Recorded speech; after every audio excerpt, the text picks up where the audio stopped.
Before the legendary vehicles rolled in, the Soviets built everything: tiny tankettes, swimming tanks, blazing fast BTs, and multi-turreted beasts. This wild lineup shows how the Red Army evolved to crush the Axis. Let's begin with light tanks and tankettes. T-27. This was a tiny tankette. Based on a British design, it saw initial service but was quickly deemed obsolete for combat. T-37A, the Soviet Union's first mass-produced amphibious tank. It was useful for reconnaissance and river crossings in the early years of the war. T-38, an improvement over the T-37A. This little amphibious tank still had thin armor, limiting its usefulness when facing serious opposition. T-40, a highly modern light tank for 1,940. It featured a functional amphibious capability and good mobility, serving primarily in reconnaissance roles. Then, T-40S. This was the land-only variant of the T-40. Lacking the heavy amphibious flotation equipment, it provided slightly better speed and stability. T-26, a true mainstay of the Red Army in 1941. This light infantry tank was robust, highly numerous, but suffered heavy losses early in the invasion. BT-2, the very start of the successful BT series of fast tanks. Its distinguishing feature was its ability to run on wheels or tracks. Next, BT-5. This introduced a much-needed increase in firepower. It carried a superior 45mm cannon, greatly boosting its combat value. BT-7, the final major iteration of the BT fast tank design. It utilized improved welding techniques and a more reliable engine, making it fast and potent. Next, BT-7M. The definitive BT model is switched to the powerful and reliable V2 diesel engine, sharing common components with the future T-34. BT-7A, an artillery support variant of the standard BT-7. It featured a short-barreled 76mm gun for high explosive fire. T-60, a classic tank designed during the critical production crunch of 1941. It was cheap to build and often served as a mobile anti-tank vehicle. T-70, an effort to improve upon the T-60's design. It featured a two-man crew and more substantial armor protection. Now, this is the T-70M. This variant featured wider tracks and an improved suspension. These changes helped dramatically increase its reliability and mobility on poor terrain. T-80, a rare and sophisticated light tank.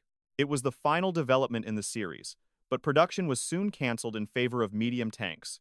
T-50, one of the best light infantry tanks of the early war. It had excellent sloped armor, but it proved too complex and expensive for mass production. T-18, the first truly indigenous Soviet tank design. It was based on the French Renault FT and primarily served as a training vehicle when the war began. Next up, medium tanks. T-28, a formidable interwar medium tank with 3 turrets. Though imposing, its thin armor made it vulnerable to German anti-tank guns in 1941. T-34-76, the tank that revolutionized warfare in 1941. With superb sloped armor and wide tracks, it defined the Soviet tank fleet for the mid-war period. T-3457, a specialized tank destroyer version of the T-34.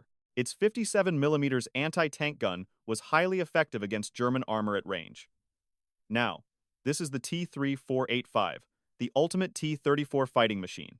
Its 3-man turret and powerful 85mm gun restored its supremacy against late-war German heavy tanks. Continuing with heavy tanks, T-35, the imposing 5-turreted heavy tank built for parade displays. Its mechanical reliability was poor, and most were quickly lost in 1941. KV-1, the Soviet heavy tank titan of 1,941. Its armor was virtually impervious to most German guns, causing panic among the invading forces. KV-2, the ultimate bunker buster. It mounted a massive 152mm howitzer in an enormous, imposing turret. It was slow, but devastating. Up next, KV-1S, a speed-focused variant of the KV-1. It sacrificed some armor protection to achieve better road speed and overall mobility. KV-85, a crucial stopgap tank. It merged the KV hull with the powerful new 85mm turret, bridging the gap before the 1S series arrived. IS-1, the direct successor to the KV series. This heavy tank featured superior sloped armor and the excellent 85mm gun. IS-2, one of the most powerful tanks of World War II. Its 122mm gun could defeat nearly any German vehicle or fortification. SEMK, an early prototype heavy tank. It was designed with multiple turrets, but only one unit was ever built before the design philosophy shifted. Next, T-100, a massive multi-turreted experimental heavy tank. It competed directly against the SMK design, but was rejected in favor of the KV series. Then, KV-220, an experimental super heavy KV variant. It featured extremely thick armor and a long gun, though it only saw limited combat testing. T-150, a little-known attempt to improve the KV-1's armor. It proved to be too heavy and was deemed unsuccessful compared to later designs. Next, KV-8, a flamethrower tank based on the KV-1 chassis. It replaced the standard main gun with a flamethrower system for clearing fortifications. KV-8S, the streamlined flamethrower version, utilizing the lighter KV-1S chassis. This gave the crew better mobility for close-range assaults. Continuing with self-propelled guns, ZIS-30, an emergency tank destroyer built in 1941. It mounted a 57mm anti-tank gun onto a light artillery tractor chassis. Up next, Su-76, a simple, light, self-propelled gun. It served primarily as infantry support and as a highly mobile tank destroyer in the early war. Su-76, or MUM, the final and most numerous version of the Su-76. It fixed the early mechanical problems and became a reliable workhorse. Su-122, a powerful self-propelled howitzer built on the T-34 chassis. It was exceptional at providing close fire support against fortified positions. Su-85, the first true-purpose, built Soviet tank destroyer. It featured the excellent 85mm anti-tank gun mounted in a low-profile chassis, Su-85M. This version incorporated the commander's cupola and thicker frontal armor from the Su-100. A definite improvement in protection. Su-100, a formidable late-war tank destroyer, its powerful 100mm gun could take on any German tank at combat range. Su-152, known as the Beast Killer, this self-propelled gun mounted the massive 152mm howitzer, devastating against heavy tanks and fortifications alike. Up next, ISU-11022, an adaptation of the 1S chassis for a powerful assault gun role. It fielded the huge 122mm cannon ISU-122S. The improved version featuring a faster loading mechanism and a distinct muzzle brake. It increased the rate of fire dramatically. Now, this is the ISU-152, the ultimate heavy assault gun of the Soviet Union. This self-propelled artillery piece used its 152mm gun as a massive close support weapon. The next one, Su-100Y, an enormous prototype self-propelled gun. It was primarily used for coastal defense, but it did see limited action during the defense of Moscow. Su-14, a heavily armored pre-war prototype self-propelled howitzer. Only a few were built, and they were pressed into service in 1941. Now this is the Su-14R2, an improved variant of the Su-14. Like its predecessor, it had immense firepower, but was slow and difficult to move. Let's move on to armored cars. BA-27, the very first mass-produced Soviet armored car. It was based on the hull of the T-18 light tank, seeing initial service in the early 30 seconds. A very light, fast, and agile armored car. It was used primarily by the NKVD and for early reconnaissance missions, an upgraded version of the FA-1. This variant used the modernized GAZ-M1 chassis, improving its speed and reliability. BA-20, a widely used light armored car, it was quick, nimble, and served extensive duty in reconnaissance and courier roles. Up next, BA-20M, the modernized version of the BA-20. It had a stronger engine and a distinct conical turret, improving its fighting characteristics. BA-3, a heavy six-wheeled armored car. It offered good cross-country mobility and was armed with a substantial 45mm anti-tank gun, BA-6, an incremental improvement over the BA-3. This vehicle introduced better armor protection and wider tires for improved traction. BA-10, the most numerous and effective Soviet heavy armored car of the pre-war era. It was fast and packed a real punch with its 45mm gun. BA-64, a brilliant late-war light armored car. It utilized the GAZ-67 chassis, resulting in a cheap, Highly maneuverable 4x4 vehicle. BA-11. A rare but heavily armored variant designed for frontline reconnaissance. Only a small number were built before being quickly lost in 1941. Moving on to tractors and prime movers. T-20, known as Komsomolets.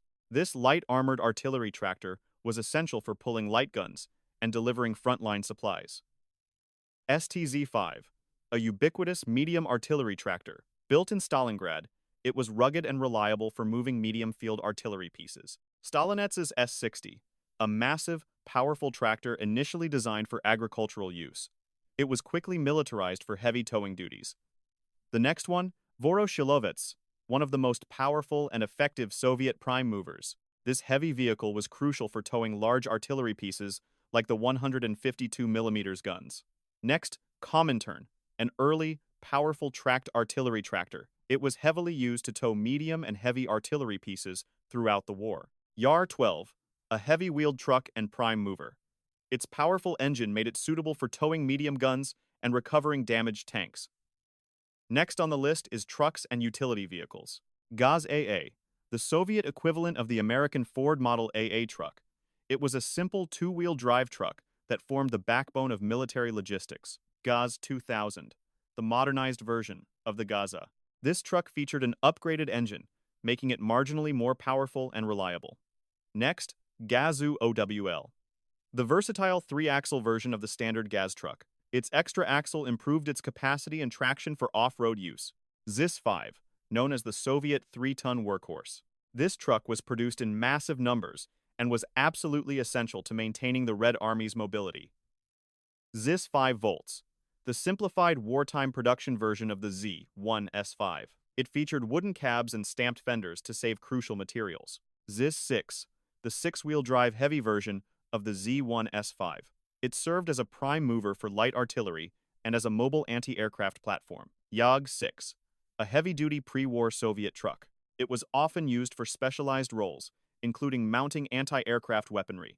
Yag-10, the heavy three-axle version of the Yag series. This truck was one of the few Soviet vehicles capable of moving the heaviest artillery pieces in the early war. ZS-42, a half-track transport vehicle. It was developed to improve mobility in deep mud or snow, where standard wheeled trucks often got stuck. The next one, GAZ-60, a rare semi-track military vehicle developed for off-road towing. It offered superior traction compared to standard Gaz trucks. Gaz-M1, known as the EMCA. This reliable passenger car was adapted from American Ford designs and was used extensively for staff and liaison duties. GAZ-61, the first all-wheel drive 4x4 passenger car in the Soviet Union. It provided superior off-road capability for commanders. Gaz-64, the Soviet answer to the American Jeep. This early light utility vehicle was essential for troop transport and reconnaissance on the battlefield. Gaz-67, an improved version of the Gaz-64 utility vehicle. It featured a wider track, improving stability and reliability off-road, finishing off with aerosans. RF-8, a light aerosun, essentially a motorized propeller sled. It was used extensively for rapid reconnaissance and mail delivery over frozen terrain. Next, NKL-26, a heavily armed battle aerosan. It featured armor plating and an aircraft engine, allowing it to quickly deliver machine gun fire across the snow. NKL-16, the unarmed transport version of the combat aerosan. It was critical for rapidly moving supplies and personnel during the harsh Russian winter. Thank you. Don't forget to like, share, and subscribe to the channel so you don't miss the latest videos.